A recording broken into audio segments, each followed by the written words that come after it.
नमस्कार, good morning, आदाब, सलाम, सत श्री अकाल। आप सभी को नेक्स्ट स्टडी सेंटर में मैं मुकेश कुमार स्वागत करता हूं। आप लोग यदि मेरे चैनल पर पहली बार आए हुए हैं तो सबसे पहले मेरे चैनल को सब्सक्राइब करें, लाइक करें और शेयर करें। आइए आज पहला वीडियो शुरू करते हैं। देखिए 13.1 का प्रश्न संख्या 8। आप लोग ध्यान से देखिए, पहले प्रश्न को यहाँ पर हम लोग पढ़ते हैं। प्रश्न लिखा हुआ है कि ऊंचाई 2.4 cm और व्यास 1.4 cm वाले एक ठोस बेलन में से इसी ऊंचाई और इसी व्यास वाला एक शंक्वाकार ठोस काट लिया जाता है, तो शेष बचे ठोस का क्षेत्रफल ज्ञात करें। शेष बचे ठोस का निकटतम वर्ग सेंटीमीटर तक पृष्ठीय क्षेत्रफल ज्ञात करना है। तो सबसे पहले हम लोग फिगर में देखेंगे कि यहाँ पर फिगर में क्या दिया है। तो एक बेलन है और इस बेलन का ऊंचाई दिया है, तो यहाँ पर हम लिख लेंगे कि बेलन की ऊंचाई बराबर ऊंचाई। तो बेलन का ऊंचाई कितना दिया है? 2.4 cm दिया है। और यहाँ पर व्यास दिया हुआ है, तो लिख लेंगे कि व्यास बराबर, व्यास कितना दिया है? तो व्यास दिया है 1.4 cm। दोनों बेलन का ऊंचाई चुन लिया और बेलन का व्यास चुन लिया। तो व्यास जब चुनते हैं तो त्रिज्या निकालते हैं। तो त्रिज्या बराबर यहाँ पर व्यास बटा 2 यानी d/2 यानी 4/2। इसको कटा लेंगे, सॉरी 1.4/2, व्यास है 1.4, इसको कटाएंगे तो आएगा कितना? 0.7। ये 0.7 cm इसका व्यास आया, सॉरी त्रिज्या आया, 0.7 cm त्रिज्या आया। अब यहाँ पर क्या कह रहा है कि इसी ऊंचाई और इसी व्यास वाला यानी सेम। इसका मतलब ये हुआ कि जितना बेलन का ऊंचाई है उतना ही शंकु का ऊंचाई है, और जितना बेलन की त्रिज्या है उतना ही बेलन का त्रिज्या शंकु का त्रिज्या होगा। तो यहाँ पर लिखेंगे कि बेलन की ऊंचाई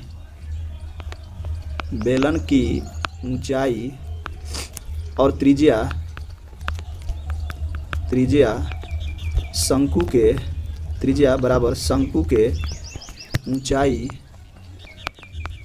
और त्रिज्या। तो जितना बेलन का ऊंचाई हुआ उतना ही शंकु का ऊंचाई हुआ, जितना बेलन का त्रिज्या हुआ उतना ही शंकु का त्रिज्या हुआ।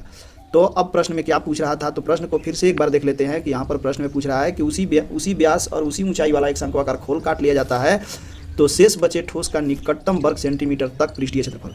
तो यहाँ पर सबसे पहले हम लोग एक एक करके बनाते हैं। तो सबसे पहले हम लोग बेलन का पृष्ठीय क्षेत्रफल निकालेंगे। तो यहाँ लिखेंगे कि बेलन का पृष्ठीय क्षेत्रफल, बेलन के पृष्ठीय क्षेत्रफल क्या होगा? 2πr/h। तो यहाँ पर 2 पाई का मान मत रखिए, ऐसे ही रहने दीजिए। 2πr अभी हम लोग निकाले हैं यार बेलन का। यहाँ पर r आया है 0.7, तो यहाँ पर लिख देंगे 0.7 गुना h। बेलन का ऊंचाई भी दिया हुआ है, तो ऊंचाई को भी देख लें।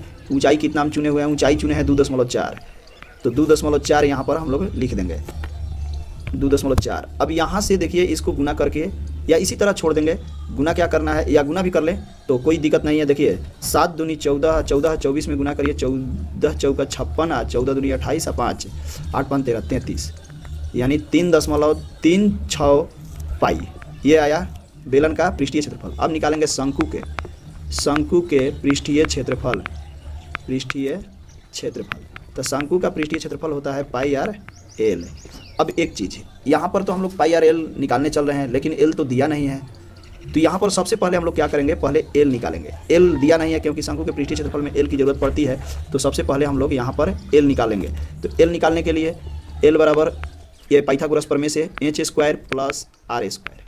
h² यहाँ पर h² + r² लिखेंगे, h² + r²। तो h कितना है? h अभी यहाँ लिखे हैं 2.4 के स्क्वायर प्लस 0.7 के स्क्वायर। क्योंकि r त्रिज्या इतना है, और इसका स्क्वायर करके यहाँ से हम लोग इसको बनाएंगे। तो ये होगा √5.76 प्लस ये होगा 0.49। इस सबको जोड़ेंगे तो होगा 6.25, और इसका वर्गमूल निकालेंगे तो 2.5। ये आया हम लोग का एल। ये एल आ गया। तो अब यहाँ से हम लोग शंकु का पृष्ठीय क्षेत्रफल निकालेंगे। शंकु के पृष्ठीय